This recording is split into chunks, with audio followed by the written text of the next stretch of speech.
राधे राधे दोस्तों। हमारी आज की कहानी का शीर्षक है बहू के लिए ही खाना क्यों नहीं होता। दिसंबर का महीना था और कड़ाके की ठंड चल रही थी और शाम होने को थी और घर की बहू निधि फटाफट रसोई में हाथ चला रही थी। आज ननद नंदोई जी आने वाले थे। अब ननद नंदोई जी आ रहे हैं तो मौसी सास मौसा जी भी भला आएंगे ही। वैसे भी अम्मा जी अपने मायके वालों को हर छोटे से छोटे काम में जरूर बुलाती हैं और ननद रानी और मौसी सास तो लोकल ही है तो वह तो एक साथ ही आते हैं। हाँ, ये अलग बात है कि ससुराल वालों से वो 2 गज नहीं पूरे 2 किलोमीटर की दूरी रखना पसंद करती हैं और यही हाल बहू के मायके वालों के साथ था। बहू के मायके वाले तो अगर गलती से आ भी जाए तो सीधे मुंह बात भी नहीं करती थी। उन्हें तो बस खुद की बेटी दामाद और अपना मायका ही ज्यादा अच्छा लगता था। आज वैसे तो कोई खास त्योहार नहीं है, ना ही घर में किसी की सालगिरह, पर अम्मा जी ने खास न्योता देकर अपनी बेटी और दामाद को बुलाया था क्योंकि उन्हें लग रहा था कि उनकी बेटी दामाद को आए हुए बहुत दिन हो गए। हाँ, ये अलग बात है कि अभी 10 दिन पहले ही तो आकर गए थे और वैसे भी कौन सा अम्मा जी ने काम करना था। घर में बहू के आने के बाद तो सास वैसे ही रिटायरमेंट ले लेती है। हाँ, पर ऑर्डर देना नहीं भूलती। तो इस कड़ाके की ठंड के अंदर अपनी बहू को लगा दिया काम पर। अब इतनी तेज ठंड हो और मूंग का हलवा और दही पकौड़ी ना बने, ऐसा थोड़ी ना हो सकता था। बस आज के मेन्यू में यही डिसाइड था। साथ में 3 तरह की सब्जी और पूरी कचौड़ी अलग।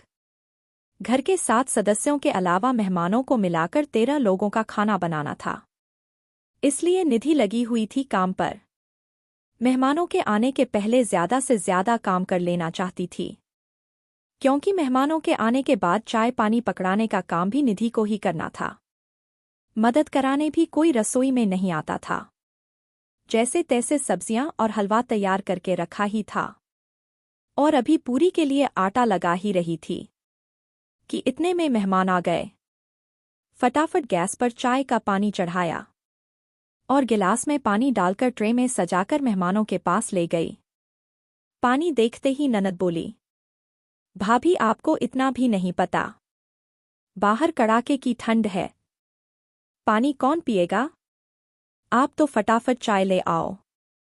अपनी बेटी की बात सुनकर अम्मा जी भी बोली, अरे इतनी अक्ल तो खुद ही को होनी चाहिए। पर इसे क्या पता कि आज बाहर कड़ाके की ठंड है। ये तो रसोई में आराम से काम कर रही है, इसे तो गर्माहट मिल रही है। हालत तो ठंड में हमारी खराब हो रही है। सुनकर एक बार तो निधि को लगा कि जवाब दे दे कि अभी 10 दिन पहले भी ठंड थी, तब वो सीधा चाय लेकर ही आई थी। तो यही ननद थी जो उस दिन भी उसे सुहुर सिखा रही थी। और यहाँ अम्मा जी कितनी बड़ी गलतफहमी में है कि कड़ाके की ठंड में बहू तो गर्माहट में काम कर रही है। अरे, यहाँ पानी में हाथ देने में सबकी हालत खराब हो जाती है। यहाँ रसोई में काम करते करते कितने ढेरों बर्तन निकलते हैं, कितनी बार सब्जियां धोनी पड़ती है। क्या उन सब के लिए गीजर लगा रखा है। खैर, अपनी बात को अपने मन में ही रखकर निधि वापस रसोई में आई। फटाफट चाय बनाकर सबको चाय पकड़ा आई और रसोई में आकर फटाफट बड़े चूल्हे पर बड़ी कढ़ाई तेल भरकर चढ़ा दी। फटाफट पूरी और पकौड़ी तलने लगी। पहले पुरुषों और बच्चों को बिठाया गया। अम्मा जी, मौसी जी और ननद मनुहार कर करके उन्हें खिलाने लगी। मनुहार के नाम पर जबरदस्ती थाली में एक्स्ट्रा खाना डाले जा रही थी। हर कोई जब यह कह चुका होता था कि नहीं अब मुझे और नहीं खाना, मेरा पेट भर गया, तब भी पूरी सब्जी सब उसकी थाली में भर दिया जाता था। उसे वो खाते तो थे नहीं और वह सारा खाना वेस्ट हो जाता था। जब पुरुष और बच्चे खाना खाकर उठे तो थाली में काफी कुछ जूठन पड़ा हुआ था। उसके बाद बैठी महिलाएं, लेकिन उन महिलाओं में घर की बहू का नाम नहीं था। अम्मा जी बड़ी मनुहार कर करके अपनी बेटी, बहन और भांजी को खाना परोस रही थी। और फिर वही हुआ। इनकी थाली में भी जूठन पड़ा हुआ था। मौसी जी अपने परिवार के साथ खाना खाकर रवाना हो गई, पर ननद और नंदोई अभी भी वहीं थे। अभी निधि का खाना खाना बाकी था। इतने में अम्मा जी ने निधि को आवाज लगाई, अरे बहू, थोड़ा खाना अपनी ननद के लिए भी बांध देना। कहाँ सास-ससुर और देवर के लिए जाकर खाना बनाएगी? निधि ने खाने के बर्तन खोलकर देखें तो खाना इतना बचा ही नहीं था, पर अब अम्मा जी बोल चुकी थीं तो थोड़ा बहुत तो खाना पैक करना ही था। इसलिए थोड़ा थोड़ा अपने लिए निकाल कर बाकी का सामान उसने पैक कर दिया। इतने में अम्मा जी रसोई में आई और पैक किए खाने को देखकर बोली, अरे इतना सा खाना ही पैक किया है? इससे तो सिर्फ 2 लोगों का पेट भरेगा। तुझे अंदाजा नहीं है क्या? या फिर पकवान अपने माँ बाप के लिए रख लिए? अम्मा जी की बात सुनकर निधि बोली, नहीं अम्मा जी, खाना इतना बचा ही नहीं, खत्म हो गया है। अरे इतने सारे लोगों का खाना बनाया था, खत्म कैसे हो गया? मेरे हाथों से तो कभी खत्म नहीं होता था। इतने में अम्मा की नज़र उस थाली पर पड़ी जिसमें निधि ने अपने लिए थोड़ा थोड़ा खाना निकाल कर रखा था। उसे देखते ही अम्मा के माथे पर सिलवटें आ गई और निधि को डांटते हुए बोली, अलग से खाना क्यों निकाल रखा है? अम्मा जी, मैंने अभी तक खाना नहीं खाया है, तो मैंने अपने लिए खाना निकाल दिया और बाकी का पैक कर दिया। तेरे बाप के घर से लाई थी, जो खाना निकाल कर अलग रख दिया। अरे घर की बहू वो होती है जो अपने ससुराल वालों की इज्जत के लिए कुछ भी कर जाए। एक दिन दूध पीकर नहीं सो सकती थी, चुपचाप से खाना पैक कर दे।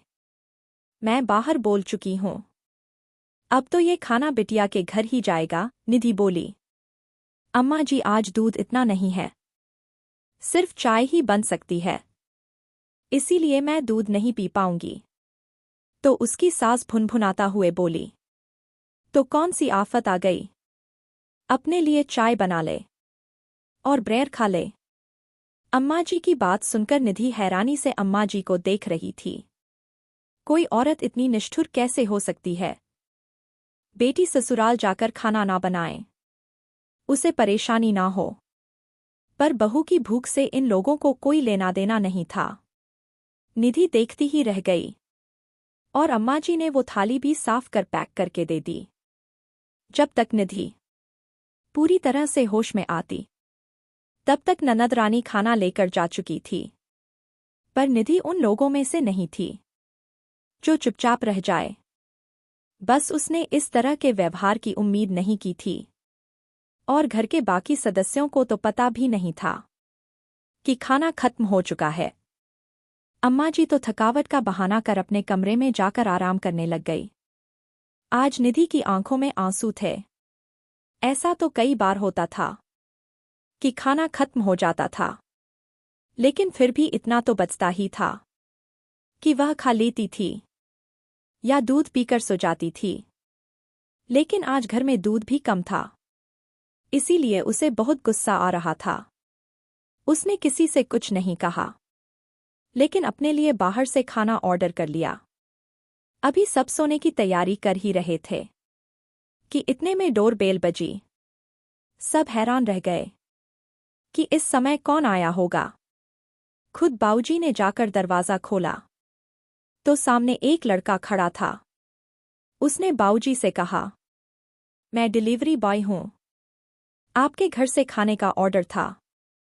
उसकी बात सुनकर बाबूजी बोले, अरे तुम्हें कोई गलतफहमी हुई होगी बेटा, हमारे घर से तो कोई ऑर्डर नहीं किया गया है। इतने में पीछे से निधि आ गई और बोली, नहीं नहीं बाऊजी, मैंने ऑर्डर किया था, और डिलीवरी बॉय को पैसे देकर अपना पार्सल लेकर कमरे की तरफ जाने लगी। तब तक घर के बाकी सदस्य भी बाहर निकल आए। बाऊजी ने निधि को रोककर पूछा, बेटा आज तो घर में इतने पकवान बने हैं, फिर भी तुम बाहर से खाना मंगाकर खा रही हो? उनकी बात सुनकर निधि ने आंखों में आंसू लिए हुए अम्मा जी की तरफ देखते हुए कहा, हाँ बाऊजी, पकवान तो बने थे और मैंने ही बनाए थे, पर वे घर की बहू के लिए नहीं थे।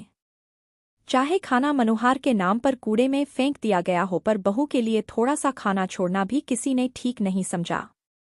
अपनी इज्जत के नाम पर बहू को चाय पीकर और ब्रेड खाकर सोने के लिए कहा जा रहा है, पर मैं समझौता करने वालों में से तो हूं नहीं। मुझे भूखे पेट नींद नहीं आती और चाय से मेरी भूख नहीं मिटती। रात के 10 बज रहे हैं और दोपहर से इतनी मेहनत करते करते मैं थक चुकी हूं, इसलिए अब दोबारा खाना बनाने की हिम्मत नहीं थी और इसलिए अपने लिए खाना ऑर्डर कर लिया, कहकर निधि अपने कमरे में जाकर खाना खाने लगी। पीछे से बाऊजी अम्मा जी को लताड़ रहे थे, आज के बाद मेहमान बुलाने से पहले सोच लेना। मनोहार और बर्बादी का फर्क नहीं पता तुम्हें। खाना पेट भरने के लिए है, फेंकने के लिए नहीं है। कितना खाना तुमने मनोहार के नाम पर बर्बाद कर दिया, ऊपर से बेटी को ससुराल जाकर खाना ना बनाना पड़े, इसलिए बहू के हिस्से का खाना भी उसके लिए पैक कर दिया। तुम्हें शर्म नहीं आई ऐसा करते हुए? एक बेटी के साथ न्याय करते करते दूसरी बेटी के साथ अन्याय करती हो। अपनी बेटी के लिए खाना पैक करना जरूरी था क्या? जो खाना बना रही थी उसके लिए ही खाना नहीं बचा। खबरदार, आज के बाद मैंने सुना कि बहू के लिए घर में खाना ही नहीं बचा, तुम मुझसे बुरा कोई नहीं होगा। बाऊजी के गुस्से के आगे अम्मा जी कुछ बोल ही नहीं पाई। वो दिन था और आज का दिन है। जब भी घर में मेहमान आते तो खुद बाऊजी रसोई में आकर जरूर चेक करते कि बहू के लिए खाना बचा है या नहीं। साथ ही साथ मनोहार के नाम पर खाना कूड़े में ना फेंकने देते। दोस्तों, निधि में जो किया वह सही था या गलत? कमेंट में जरूर बताइए। साथ ही अगर आपको कहानी अच्छी लगी हो तो वीडियो को लाइक करें। चैनल पर नए हो तो चैनल को सब्सक्राइब करें। हमारे साथ अंत तक बने रहने के लिए धन्यवाद। जय श्री राधे।